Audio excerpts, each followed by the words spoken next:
ජනහා නිවාස සංගණනයේ අවසන් අදියර මාර්තු 19 වෙනි දින දක්වා පැවැත්වේ.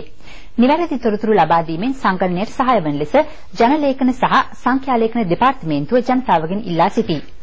මානුෂීය මෙහෙයුමේදී මියගිය සංඛ්‍යාව පිළිබඳව රාජ්‍ය නොවන සංවිධාන සහ බටහිර මාධ්‍ය විවිධ අසත්‍ය වාර්තා ඉදිරිපත් කරන බව ජන සහ සංඛ්‍යාලේඛන දෙපාර්තමේන්තුව පවසයි.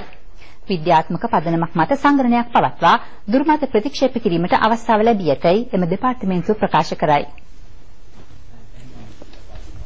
ජනාධිපති මහින්ද රාජපක්ෂ මැතිතුමාගේ පවුලේ තොරතුරු ලබා ගනිමින් පුද්ගල ගණනය ඊයේ ආරම්භ කෙරින. ජනාධිපති මන්දිරයට පැමිණි ජනලේඛන හා සංඛ්‍යාලේඛන දෙපාර්තමේන්තුවේ නිලධාරීහු ජනාධිපතිතුමාගෙන් තොරතුරු සටහන් කරගත්හ. වසර 30කට පසු දිවයිනම ආවරණය වන පරිදි මෙවර තොරතුරු එක් රැස් කෙරේ. ජාතික හැඳුනුම්පත අධ්‍යාපන තොරතුරු පසුගිය මාස 12 තුළ යෙදී සිටි කාර්යයන් දරුවපත් පිළිබඳ තොරතුරු නිවසේ භුක්තිය පවත්නා සංනිවේදන තාක්ෂණ උපකරණ ආදිය පිළිබඳ තොරතුරු රැස් කර තබා ගන්නා ලෙස සංගණන නිලධාරීහු දැනුම් දෙති.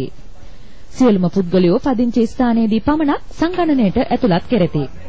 සංගණන ආඥාපනතට අනුව නිවැරදි තොරතුරු ලබා දීමට ජනතාව බැඳී සිටින බවද ජනහා සංඛ්‍යාලේඛන දෙපාර්තමේන්තුව පවසයි. මෙවර සංගණනයට සමගාමීව අන්තර්ජාලය හරහා තොරතුරු ලබා දීමට ඊ සංගණනයක් අද හඳුන්වා දෙනු ලැබිය. එය ලබන 11 වෙනි දින දක්වා ක්‍රියාත්මකයි. කොළඹ නගර සීමාවේ තෝරාගත් පවුල් 300ක් පමණ ඊ සංගණනයට ඇතුළත් වේ.